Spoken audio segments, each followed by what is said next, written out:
pelayanan IGD dan pelayanan diagnostik. Adapun alur daripada pasien yang ada di rumah sakit darurat COVID-19 ini adalah ketika pasien datang, pasien di screening, kemudian dilakukan di triase pertama, kemudian triase kedua. Pasien pengantar dilewatkan jalur sebelah kiri, di mana akan didata karena yang pengantar pasien ini adalah orang dalam pengawasan yang akan kami laporkan di dinas kesehatan. Kemudian ketika pasien ini masuk ke UGD, dilakukan pemeriksaan, kemudian kami lakukan perawatan.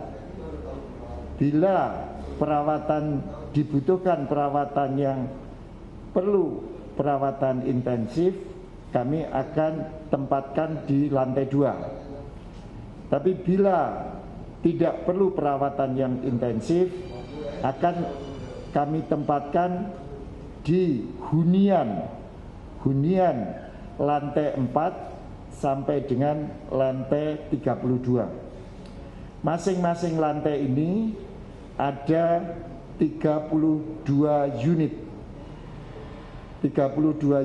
hunian untuk pasien.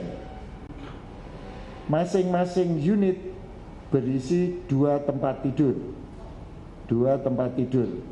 Masing-masing lantai ada dilayani oleh 3 perawat. 3 perawat 24 jam ada di lantai tersebut.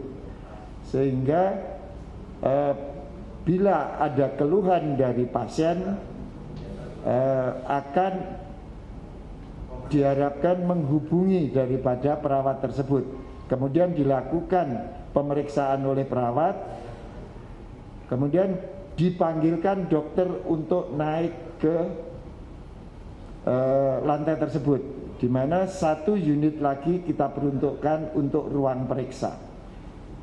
Jadi 32 hunian untuk pasien, 1 hunian untuk ruang periksa, 1 unit untuk ruang perawat. Jadi total 1 lantai ada 34 unit. Kemudian di masing-masing lantai ini kami menyadari masih ada kekurangan-kekurangan, di mana di masing-masing lantai ini tidak ada sarana hiburan karena TV belum masuk dan sebagainya. Tetapi dari BUMN dalam hal ini Telkom sudah memperkuat jaringan WiFi yang ada di sana, di mana jaringan WiFi ini akan diperuntukkan 1 untuk self assessment daripada si pasien. Jadi ketika pasien masuk, kami mendownloadkan aplikasi yang disediakan oleh Kementerian Kesehatan. Aplikasi ini salah satunya adalah berisi assessment, sehingga pasien bisa memberikan keluhannya di aplikasi HP-nya masing-masing. Kemudian kami bikin grup dengan perawat. Jadi di perawat itu ada komputer, juga ada tab di sana yang merupakan grup daripada lantai tersebut, masing-masing lantai, sehingga komunikasi antara pasien dan perawat itu bisa melalui grup daripada HP tersebut, dan juga bisa melalui pasien, karena pasien yang di ruang perawatan isolasi ini bisa mandiri, bisa jalan, bisa ke ruang daripada perawat tersebut kalau ada keluhan. Sehingga informasi inilah yang belum sampai mungkin kepada masyarakat, sehingga masyarakat yang datang itu sangat mengeluhkan dengan keadaan kamar yang kosong yang berisi hanya tempat tidur. Sebetulnya di situ ada jaringan wifi. Nah, kemudian yang kedua tentang bahwa pasien mungkin karena kemarin itu pasien yang datang mungkin terlalu panik sehingga datang ke sini tidak membawa apa-apa. Pasien kan membawa HP, bisa menyampaikan ke keluarganya untuk mengirimkan misalnya laptop untuk bisa bekerja di Wisma ini, ataupun mengirimkan pakaian, ataupun mengirimkan hal-hal yang bersifat pribadi, sehingga pasien ini bisa nyaman berada di ruang perawatan yang ada. Wifi kami dari Telkom cukup dan bisa untuk mengakses e-Ving. Jadi bisa untuk mengakses TV, bisa mengakses TV yang ada, sehingga seumpama menggunakan laptop, wifi itu bisa dikonekkan sehingga kejenuhan ini bisa mungkin sedikit berkurang. Memang kami tahu dengan isolasi atau karantina ini akan cukup membuat kesepian, sehingga kami menyarankan dalam kesempatan ini kami memberikan informasi bahwa keluarga yang di rumah kalau mau mengirim perlengkapan untuk saudaranya yang ada di karantina ini bisa melalui tower 1. Tower 1 itu ini di gedung ini, kemudian akan kami masukkan di tempat saudaranya tersebut, sehingga akan bisa mendapatkan sedikit kenyamanan. Kemudian kalau makanan dan minuman, silakan dokter. Kalau makanan dan minuman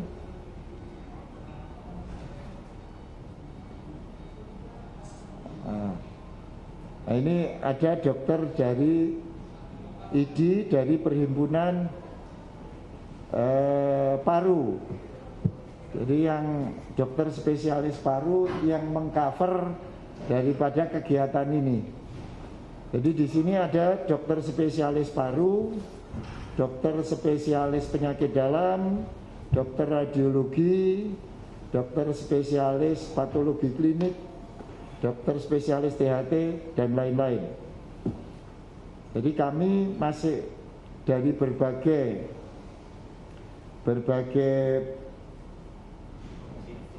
profesi, yaitu ID, BUMN kesehatan, maupun BUMN karya, maupun BUMN alkes dan BUMN obat, membantu operasional daripada rumah sakit ini. Kemudian TNI, Polri, dan Kementerian Kesehatan. Kami lanjutkan masalah kami mempunyai masalah rumah sakit ini. Kami mempunyai lantai 3. Lantai 3 ini sekarang masih kosong. Akan kami upayakan untuk mengurangi kejenuhan. Yaitu akan kami siapkan, nanti kami sudah melaporkan, akan menyiapkan sebagai sarana rekreasi, tetapi tetap dalam konteks yaitu jarak jaga aman, ya, jarak jaga aman untuk penyebaran COVID-19. Kemudian kami akan menjelaskan mekanisme tentang pelayanan kesehatan di masing-masing floor. Mekanismenya adalah setiap 2 jam setiap 2 jam perawat kami akan melakukan, di dalam grup tersebut akan melakukan, kalaupun ini sekarang sebagian belum jalan, mungkin internetnya ada sedikit down beberapa kali memang, tetapi dari Telkom mengupayakan ini tetap berjalan dengan optimal. Dari Telkom, dari BUMN Telkom ada di sini, semua ada di sini, sehingga setiap saat kami, setiap ada keluhan, kami akan berusaha untuk mengatasi keluhan tersebut. Kemudian setiap 2 jam mereka laporan tentang kondisinya dengan aplikasi yang ada, yaitu self-assessment tersebut. Kemudian bila ada keluhan, perawat tersebut akan menjapri dari pasien tersebut untuk datang ke ruang periksa. Setelah dilakukan pemeriksaan oleh perawat, disiapkan, perawat akan memanggil dokter yang ada yang jaga di IGD. Dokter akan naik ke ruang periksa lantai tersebut, sehingga dengan begitu, kalau memang perlu, menurut dokter yang memeriksa, perlu untuk dikonsulkan spesialis, dokter spesialis nantinya yang akan datang ke ruang periksa tersebut. Kemudian bila dibutuhkan perawatan lebih, akan kami turunkan di tempat perawatan, yaitu di lantai 2. Itu yang pertama. Kemudian yang kedua, bila nanti pasien tersebut tidak mampu diatasi di sini, akan kami rujuk di rumah sakit yang lebih lengkap, ya, rumah sakit yang lebih lengkap. Kemudian tentang bagaimana pasien dalam hal ini boleh berjalan-jalan di lorong tersebut. Harapan kami minta, kita harapkan sama-sama, kami karantina juga bukan yang strict seperti kita menahan daripada pasien, tapi kami mohon, mari kita sama-sama, jadi bersama kita melawan corona, yaitu kita sama-sama menjadi tanggung jawab kita untuk mencegah terjadinya penyebaran yang lebih lanjut. Silakan, misalnya ada pasien yang menyampaikan bahwa mampu mandiri di rumah setelah berada di sini ternyata mendapatkan pembelajaran dalam isolasi mandiri, mungkin bisa melaporkan ke perawat dan kemudian akan ketemu dokter spesialis, kemudian akan kami lakukan penjelasan sehingga keputusan untuk melanjutkan karantina ini tentunya tetap akan kami berikan.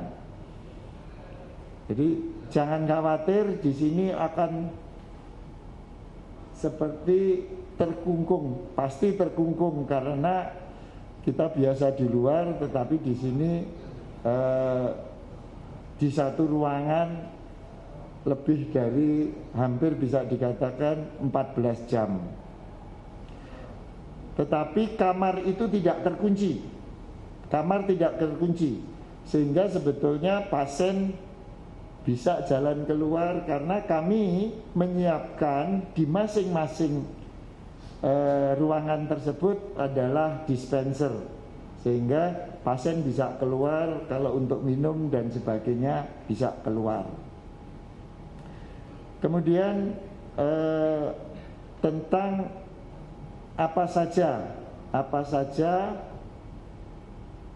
yang bisa dirujuk ke rumah sakit darurat COVID-19 ini. Yang pertama pasien rujukan dari rumah sakit dengan derajat atau kondisi ringan sampai sedang karena COVID-19.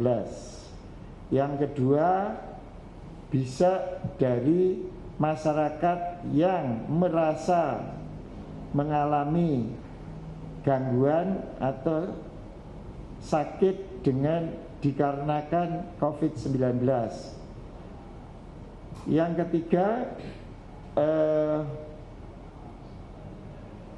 biasanya dari keluarga menginformasikan ataupun dari masyarakat menginformasikan ada penderita COVID-19 di daerah atau di tempatnya, kami bisa menjemput untuk dilakukan isolasi atau karantina di rumah sakit darurat COVID-19 ini. Mungkin itu saja informasi yang kami berikan. Mudah-mudahan tidak terjadi kebingungan. Kalaupun masyarakat, mohon maaf, satu lagi, bahwa informasi masuk ke rumah sakit darurat COVID-19 ini bisa diakses melalui 119 extension 9 Kementerian Kesehatan. Jadi demikian mungkin informasi tentang rumah sakit darurat COVID-19 ini. Bila masyarakat ada yang butuh informasi lebih lanjut bisa menghubungi kami. Demikian, terima kasih. Wassalamualaikum warahmatullahi wabarakatuh.